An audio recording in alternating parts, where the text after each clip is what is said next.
Hello नमस्कार दोस्तों, आज हम लोग रीजनिंग के एक नए पार्ट को करेंगे। रीजनिंग का प्रैक्टिस सेट 48, जिसमें कि 10 अति महत्वपूर्ण क्वेश्चन को करेंगे, चाहे आप किसी भी एग्ज़ाम की तैयारी करते हों।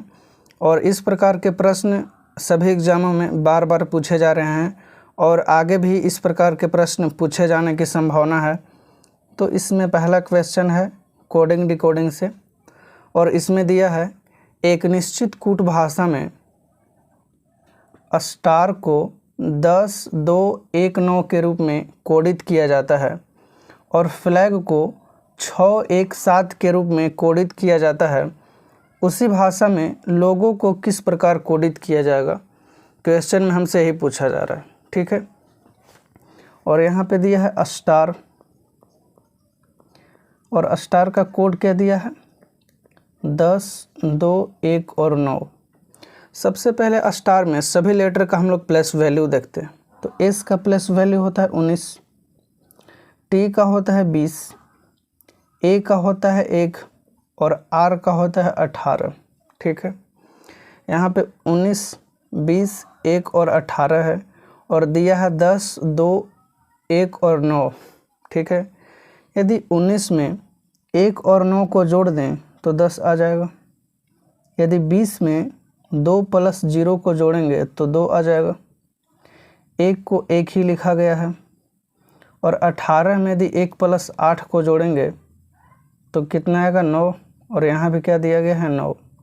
यानी 19 को 10 लिखा गया है 1 + 9 करके, 20 को 2 + 0 करके 2 लिखा गया है, 1 को 1 लिखा गया है और 18 को 9 लिखा गया है 1 + 8 करके।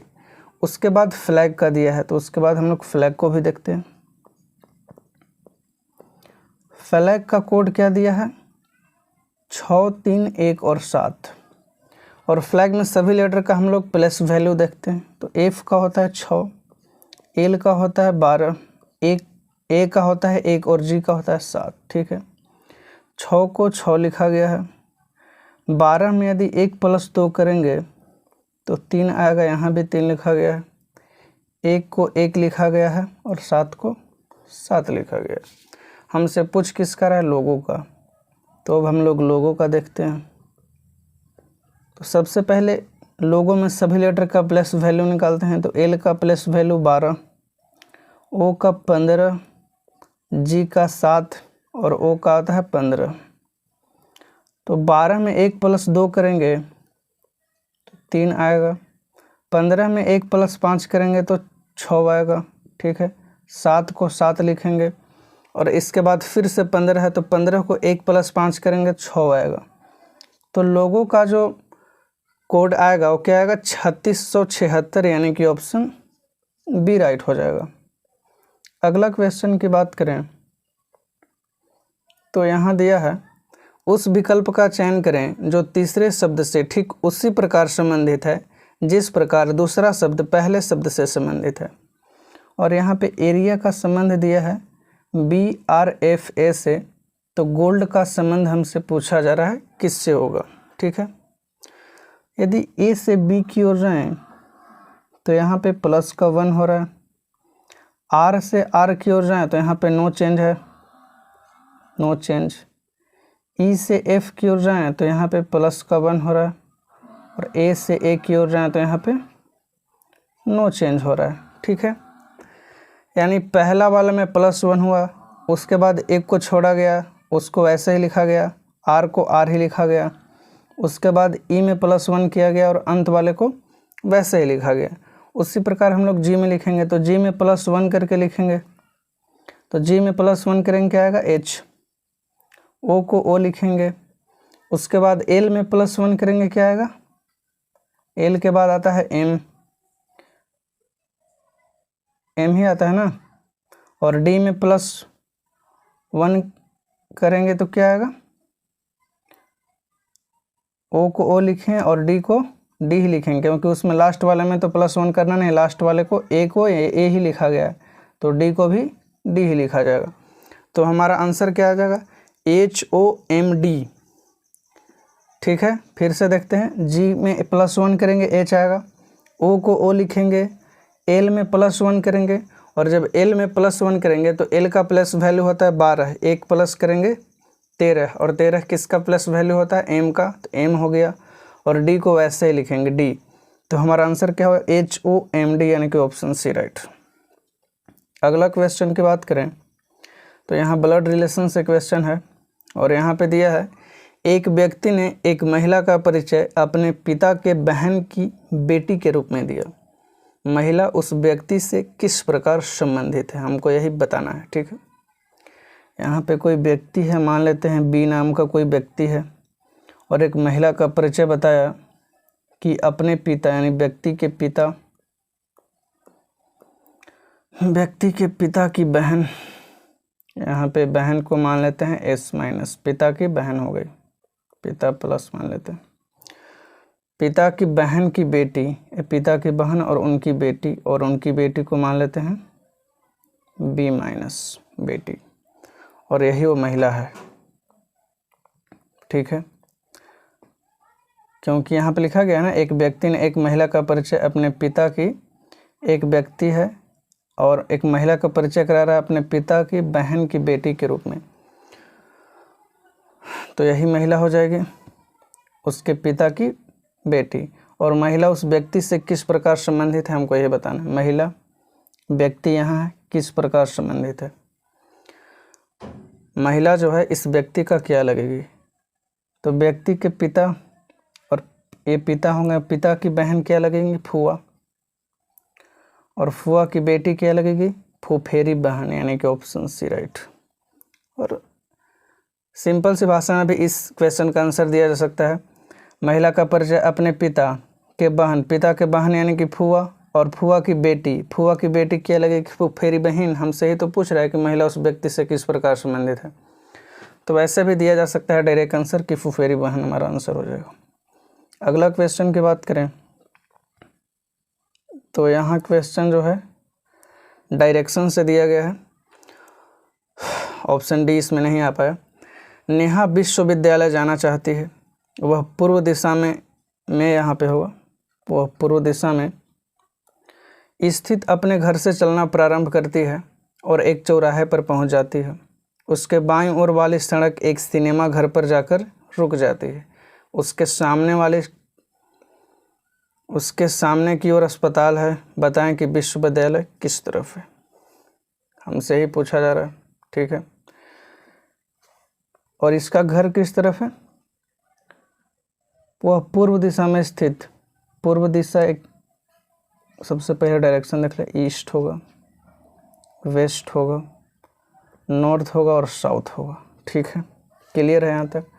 वह पूर्व दिशा में स्थित अपने घर से चलना प्रारंभ करती है, पूर्व दिशा में स्थित उसका घर है, और चलेगी तो किस ओर चलेगी, इस ओर चलेगी, और यहाँ पे वो चौराहा है।